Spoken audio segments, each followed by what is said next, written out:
Our F100 is back with tips on metal repair, bodywork, welder, and paint gun setup.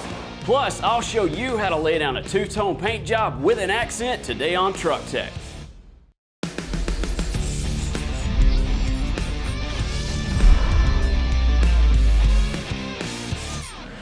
Today, I couldn't be more excited. We finally get to lay down some paint on our F100 Resto mod. Now, that's been a ton of hard work and a lot of late nights, but here's where it starts to pay off and we can kind of see the finish line. We are so close. Jeremy has the frame and suspension painted up in the final body colors, but in reverse. The outside of this truck is going to be this white color and will have a few charcoal accents here and there. And with the level of quality paint that's gone into the frame, well, you can only imagine how nice the outside of this truck's going to look when BUMPUS is done with it. Yeah, we couldn't have asked for the chassis to come out any better. We took it from bare metal, primed, blocked, painted, and reassembled it in just a few days' time. And we'll go over everything from paint gun setup to how to cut and buff that brand new paint. But before we get that far, I've got one last panel left to prep. And it's this valance we ordered from LMC. Now the part shipped to us in perfect condition, ready to scuff and shoot right out of the box. But on our F100, we're not gonna run any bumpers. So the openings in this panel, they get a little bit of metal treatment. Now I went ahead and cut the frame off where it stuck through the valance, and this is where the front bumper would have mounted. But these can hit the scrap pile.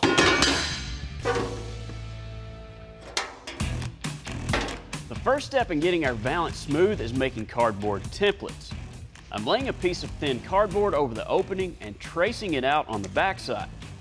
Once I cut it out, I'll go ahead and transfer the template over to a piece of sheet metal.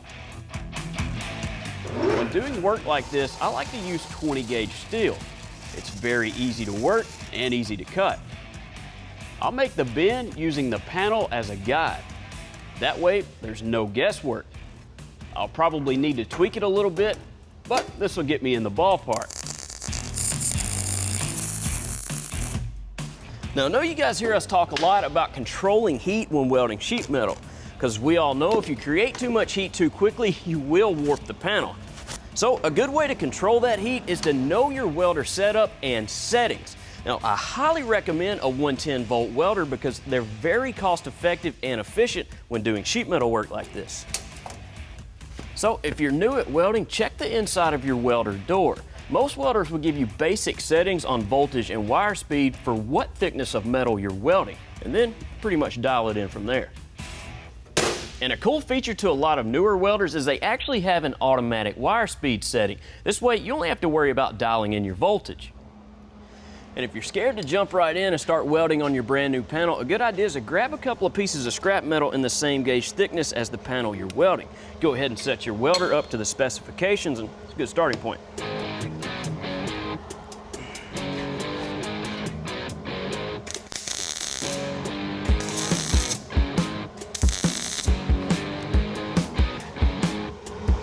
Yeah, I'm not happy with that penetration. We'll turn it up a little bit.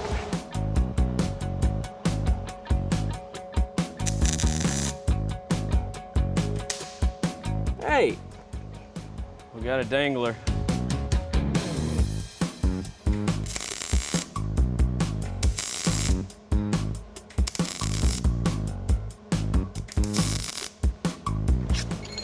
You can see with our first set of welds, not real good penetration there. And as we turn the welder up, well, it got a lot better. Now this way we'll know exactly how our panel's gonna weld, but not only that, this is just good practice to make you a better welder.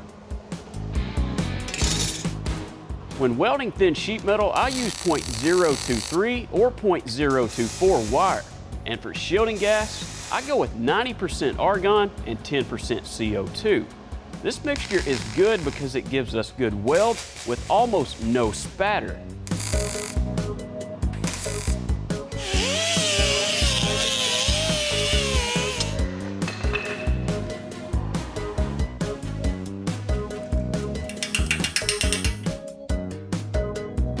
Now, our 55 F100 is a project that Jeremy and I inherited halfway through. And like a lot of you guys at home getting projects that are unfinished, there's a lot of parts that come with it, some of which may or may not have been already installed. So we need to make sure we know what we have and that it fits properly. A perfect example of that part would be the drive shaft. As the suspension cycles up and down, the rear axle actually moves farther away and closer to the transmission. And if your drive shaft's the wrong length, well, you've got some pretty big problems. When you install the drive shaft, go ahead and bottom it out into the transmission, and you should have about an extra inch to inch and a half clearance between the yoke on the rear axle. That's exactly where we're at, so we're good to go. With the metalwork complete, now comes filler. The product I'm using is lightweight Evercoat Rage. This will level out the panel before we prime. Once it tacks up, I'll start the blocking process. This will knock the filler down to the point where I can switch to a finer grit paper. I've got the filler sanded with 36 grit. Everything's starting to feel really good and we're getting a nice feathered edge, so I'm happy with where we're going.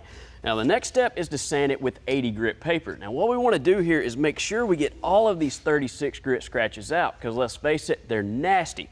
If we were to prime over any of them, it would probably show up in our end result. And I've noticed doing body work over the years, those 36 grit scratches, they're just hard to see, and sometimes you don't know you've left them until it's too late.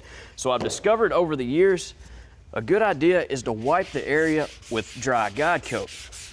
This way, once you start blocking, you can see all of those scratches. See all that stuff there, it's just nasty. Now this way, we'll know we're getting all the scratches out, but not only that, if there's any small pinholes hiding anywhere on us, we'll be able to see them, we can putty them out, and it's one less thing you have to worry about. Later, Jeremy is primed to do his thing when our F100 is colorblind no more.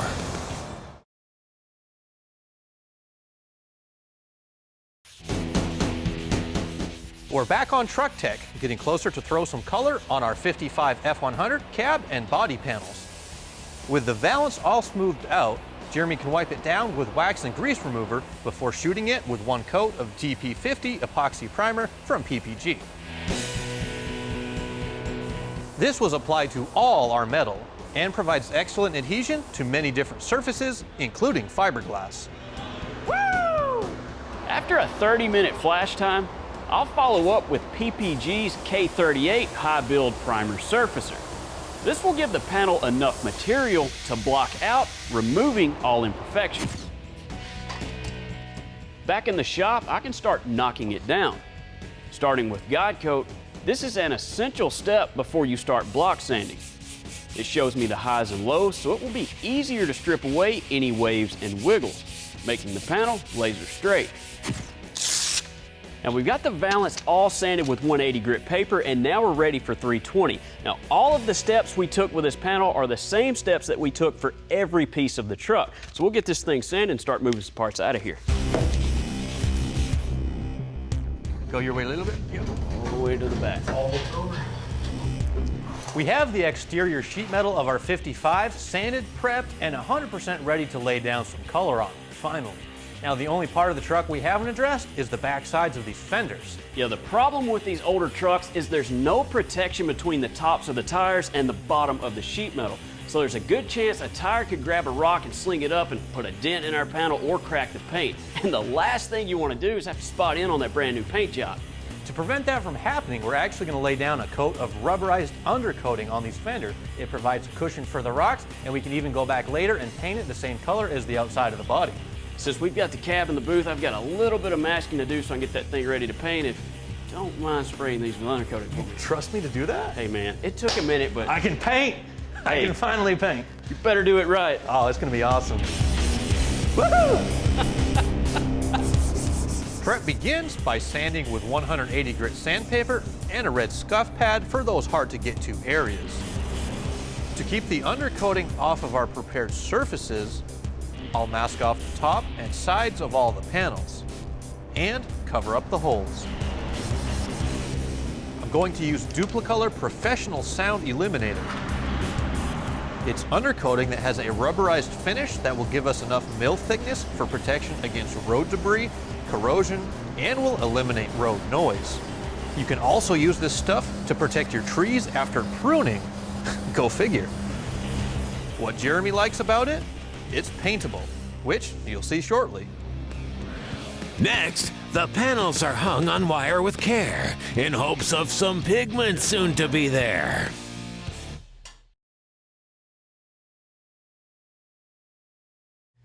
When you buy a set of two-piece or beadlock wheels, I bet you don't give a second thought about the fasteners that hold them together. Well, T's got some tips on how to improve durability and looks. The last thing you need when you put your pride and joy through the rigors of a hardcore trail is a wheel failure. Even wheels that cost $1,000 or more can come with inferior fasteners. The bolts holding them together can't withstand the abuse of going off-road. On the left is a standard bolt, and on the right is the ARP replacement. Among its numerous features is the threads are rolled after heat treating. This increases their resistance to fatigue and creates a much stronger bolt. One by one, you can replace the bolts. Be sure to torque them to proper spec. Not only are these wheels a lot stronger, but their appearance is drastically improved. This upgrade also applies to many popular two-piece wheels used on the street, strip, and the road course. This is my vision for what I see this truck looking like. We have white for our main overall color, charcoal for the design on the hood, and we have orange for the pinstripe to go around that design with little accents here and there. So I had Single Source out of Nashville, Tennessee send me everything I need to complete this paint job. We have a gallon of PPG white sealer, 2 gallons of white base with reducer, charcoal, which we painted the frame with. It will also go on the hood and the dash, orange for the pinstripe on the hood, and 2 gallons of PPG's 2021 clear. Now, since us painters tend to be pretty particular, there's one thing that I do before every paint job. When I know I'm going to be using more than 1 gallon of paint on a project, I like to take a very clean 5-gallon bucket and dump both gallons of base in, mix them together thoroughly, then fill each gallon back up. Now, why do I do this? Believe it or not, I've bought 2 gallons of the exact same paint and it didn't match. And sometimes you don't know it until you've already sprayed the panel and then it's too late. So mixing the paint together in one bucket will ensure that you're getting an exact match. So why take the chance? And this stuff costs too much.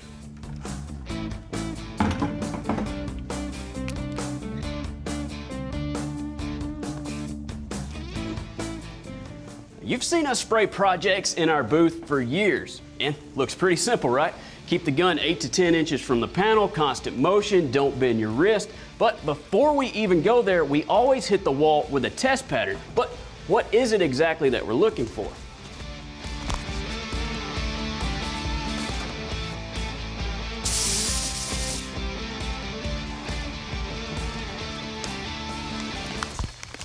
Now take this pattern for example. We have heavy material up top and on the bottom and hardly any in between. This is a good indication that you have too much fluid or too much pressure. Now if you didn't have enough fluid or enough pressure, you would have a very rough texture and it would cause poor hiding and just be hard to cover the panel. But let me show you how to dial this thing in. Now there's 3 major settings on most all guns. You have air control, a fluid control knob, and fan control. Now the first thing I usually dial in is air pressure. So I run a regulator at the gun. I'll set it at 30, 35 PSI. This gun works really nice there. The next thing I'll do is adjust fan control. I pull the trigger open and I adjust the fan in until I feel pressure on the trigger. As soon as I feel that pressure, I quit adjusting because I know I've got it dialed in perfectly. And as far as fan control, I usually run it all the way open and I get a pretty nice pattern. Now it looks really nice. It's good and consistent. It's a cigar shape, football shape like. That'll do really well. Sealer is always a good idea because it gives us a uniform color to top coat over.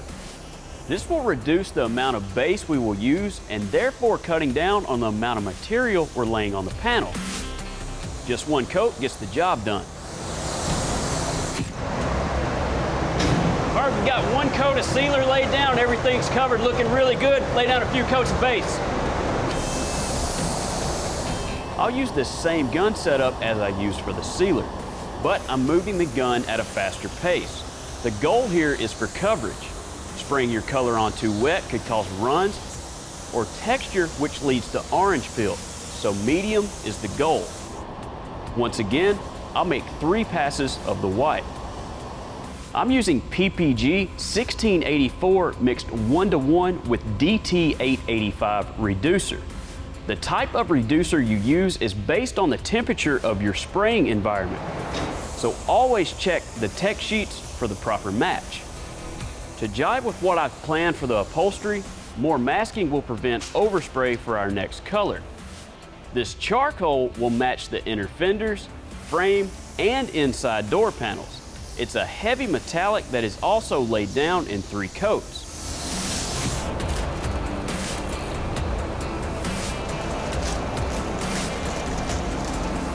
All right, we've got all of our base laid down. We've got the dash in charcoal. Everything's looking really cool. Now we can lay down 3 coats of PPG's 2021. Next, Jeremy goes back to the hood.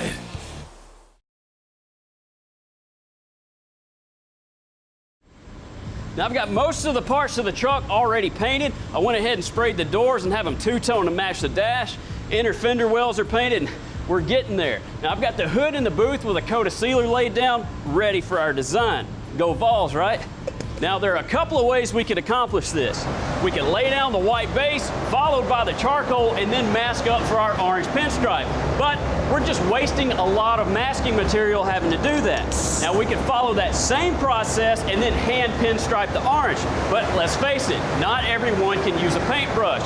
So the way I'm gonna do this, I feel is the most logical. It's gonna cut down on the amount of material we're laying on the hood, along with a lot of time in masking. Start by laying down a coat of orange. Even though this will be a thin accent stripe, I'll use a fairly wide pattern. Now this will give me some wiggle room on its exact location. After 2 coats, I can take 1/4 inch fine line tape and pull a nice line where I want the pinstripe to be. Now you may have to do this a couple of times to get it straight, and it doesn't hurt to pull a few measurements to make sure your line is even on each side of the hood. After that, we're basically filling in the blanks. I'll mask up to my fine line tape to cover the orange. Then, paint the center section charcoal. After it dries, I can do the opposite. Mask up the center section, then spray the white base coat. Finally, I'll pull off all the paper and lay down some clear over all the colors.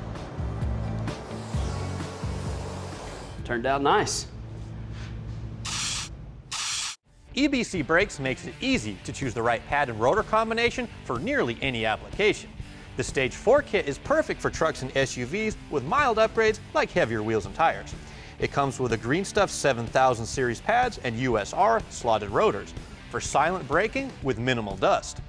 On the performance side, the Stage 5 kit includes Yellow Stuff high friction pads and GD spot drilled and vented rotors. It provides cooler braking temperatures with maximum stopping power. Check out ebcbrakes.com for more. Restoring your classic truck is way easier now that repop sheet metal is available, and Classic Industries is one of the largest distributors of reproduction, performance and original GM, and Mopar parts and accessories. This replacement header panel is for a 73 through 87 GM Fleetside pickup, and it's only $65 plus shipping. And their website makes it easy to find what you need. Go to classicindustries.com for more. Just as welding technology has improved, so has the safety equipment essential to any job. This is the Miller Digital Infinity Series Black Ops welding helmet, and it features a super wide viewing angle to eliminate tunnel vision. It features digital controls for all the adjustments, and it has modes for welding, cutting, and grinding.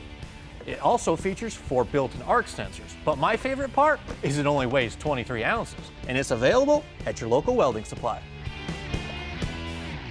Well, we ran out of time today, so we won't get to cut and buff, but there are a few panels that we can go ahead and assemble and admire our work. Hey man, this thing is looking great. We got one problem though. What's that? We can't call it basket case anymore, it's just too nice. Yeah, that's true. Man, I had a lot of fun painting this truck, and I think I'm just happy to finally see it start coming together. I know, this is a major milestone and all, but we do have a lot of work left to do. We got glass, interior, wiring, but...